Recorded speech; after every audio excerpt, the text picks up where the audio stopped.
Hello, and welcome to Madness of the Lesser Light. I am your host, Mike Luna.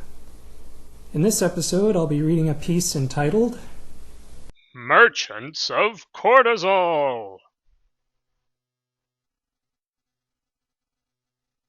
Merchants of Cortisol, a parody news broadcast featuring reruns of early 21st century journalists covering tragic stories and political topics in their relentlessly alarmist and inflammatory fashion, punctuated with anchors spouting buzzwords like extremist, radical, and conspiracy theorist.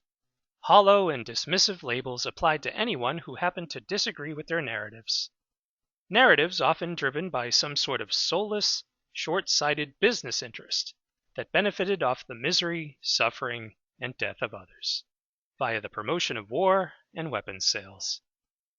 This depression and anxiety-inducing reporting interlaced with ads for antidepressants and anti-anxiety medications, purported to alleviate said issues, though they often resulted in terrible side effects, including new or worsening conditions, far more egregious than the original problems the eponymous Merchants of Cortisol seem to have claimed these sponsored products would either manage, reduce, or outright eliminate.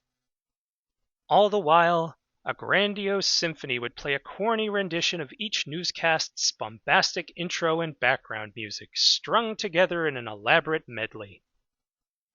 Merchants of Cortisol also went by several alternative nicknames among fans, such as the Cortisol News Network, merchants selling name-brand Cortisol, the slightly obscure merchants selling neurotic, opinionated worldviews, and the much more obscure faux orthodoxy xenophobes.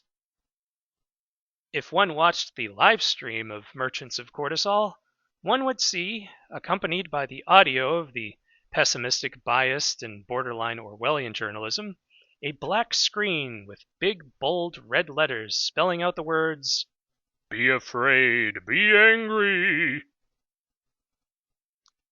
Of course, the broadcast would always conclude with a calming scene of kittens and puppies running through a lush green field, meowing and barking as they made their way to a red-painted farmhouse, where a little old lady sat in a rocking chair with dozens of bowls of kibble laid out for the army of kittens and puppies to eat in an adorable manner.